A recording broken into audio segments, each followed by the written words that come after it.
Salve, guerreiros da chuva! Hoje eu começo a falar de uma porção de pequenas supostas aleatoriedades para dar uma incentivada na mente criativa, nas práticas de criação cênica, de vivência cênica, as práticas que se dizem a pré-expressividade. A prática do ator quando não está atuando. O que faz o ator ser ator? Como ele se prepara? Como ele se engaja? Como ele se torna um profissional da arte? Porque toda piada tem um fundo de tragédia e toda mentira tem um fundo de verdade. Vamos a elas.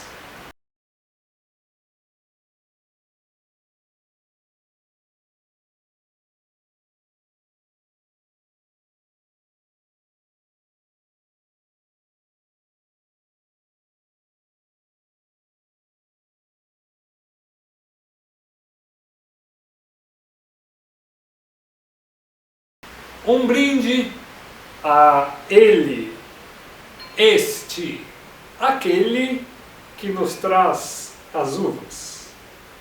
A primeira coisa que eu gostaria de falar, e eu vou aproveitar esse estilo de vídeo que me permite burlar algumas regras da boa conduta, para colocar aqui, ou provavelmente aqui, algumas músicas, algumas ideias, algumas referências disso tudo que eu vou falar nesse primeiro vídeo.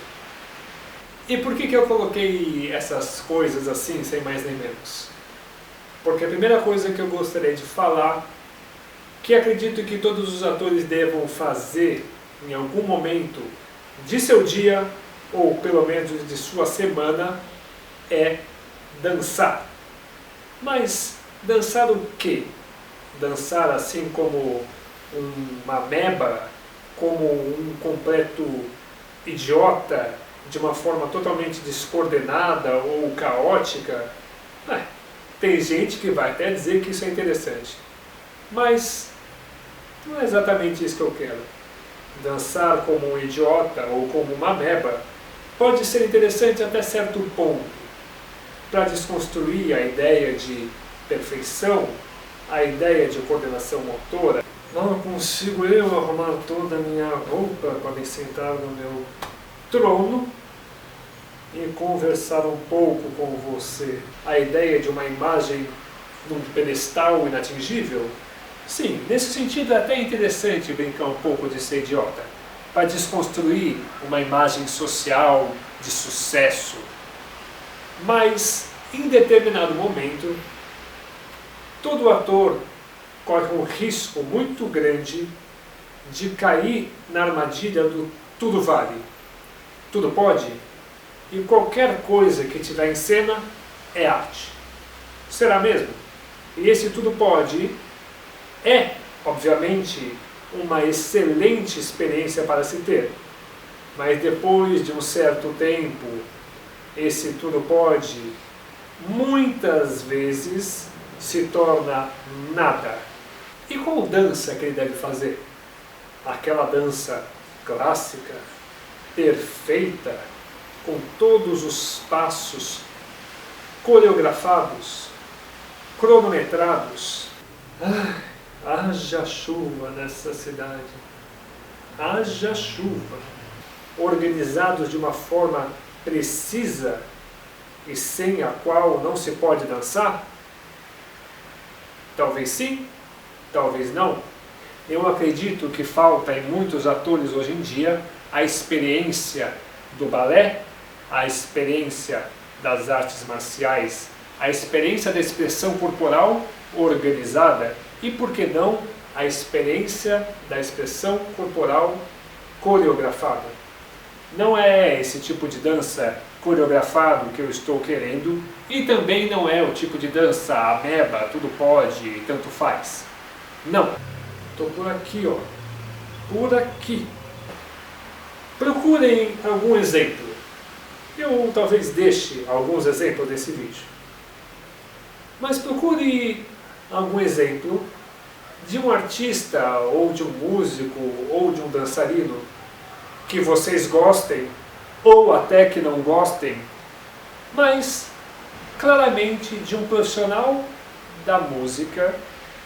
E nesse momento eu acho que não é tão interessante um profissional do teatro, mas um profissional da música, que tenha em sua performance a dança como uma linguagem auxiliar, uma linguagem que permita que esse artista se expresse complementarmente com a letra daquela música e com o som daquela música. Procure encontrar um artista que tenha esses elementos na sua performance. E é claro, eu já vou dizer uma coisa aqui logo nesse primeiro vídeo, que o artista possa olhar para uma outra obra de arte e ter algum critério de ver se ele gosta daquilo, se ele não gosta daquilo e por quê. Mas nesse primeiro momento eu acredito que não é tão importante esse critério. É importante que o artista se arrisque, encontre alguma coisa e mesmo que ele não goste muito daquilo, se arrisque.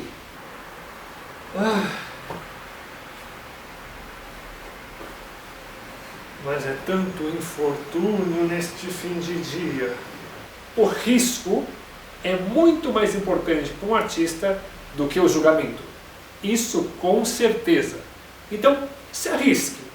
Vá encontrar uma música que tenha a dança como linguagem auxiliar. Encontre essa dança. Encontre essa música.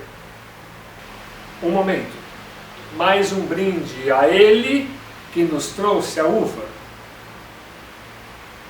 Encontre essa dança que tenha passos, que tenha uma coreografia, mesmo que seja uma coreografia mais ou menos simples, mas que tenha uma coreografia. Quem nasceu nos anos 90 ou 80 tem facilmente o exemplo do Michael Jackson, que todo ator tenha a experiência de buscar em seu corpo uma expressão corporal dançada, com o auxílio da música, com o auxílio de sons, com o auxílio de palavras, que esse ator tenha a experiência de usar o seu corpo de maneira musical e de maneira precisa. Quando a gente decide gravar em um lugar onde tem um relógio que fica tocando, é ó. Tenha movimentos precisos, coordenados e coreografados. Para que isso? Para que o ator possa ter em seu corpo a experiência de juntar esta gramática corporal. Uma gramática que não tem muitas regras, mas que, ao imitar esses gestos que aquele dançarino está fazendo, o ator desenvolve em si, primeiro, uma inteligência corporal de movimento que talvez com teatro comum ele não tivesse. E segundo, mesmo que, buscando fazer aqueles movimentos daquela coreografia, esse ator não chegue a uma perfeição, dentro do que quer dizer aquela coreografia, o ator com certeza estará se movimentando de uma maneira extracotidiana e de uma maneira onde ele não estava acostumado a se mover. E isso é muito, muito bom, porque isso traz para o ator um registro corporal que talvez no teatro ele não tivesse. Uma memória corporal. Isso mexe com os fluidos internos do corpo, isso altera a respiração, altera a circulação sanguínea, isso altera a percepção que o ator tem de sua musculatura, de seus limites físicos, de seus movimentos. Porque quando a pessoa que é da arte acaba ficando com seus movimentos cotidianos, comuns, viciados, onde vai parar o seu repertório de movimento? Fica, com certeza, engessado. Não é bom para um ator ter um movimento engessado, ter uma dinâmica corporal, ter uma prática de movimento engessada e sem novidades. Agora, quando ele se atreve a buscar numa dança coreografada essa possibilidade, as portas de si acabam se abrindo. Não só dessa maneira, né? Esta é uma das maneiras de abrirem essas possibilidades, mas com certeza é uma excelente maneira. Minha proposta para esse primeiro vídeo é não pensar muito em disciplina ou coreografia, mas pensar na experiência de se jogar em uma dança qualquer, coreografada, e arriscar-se a entender que naquela música tem elementos muito parecidos e também usados no teatro, como um texto, que é a letra da música, um ritmo, que é a forma que aquele cantor decide cantar, e uma reação daquele ritmo, daquele texto no corpo, que é a movimentação do ator. Então veja só que interessante que é essa proposta.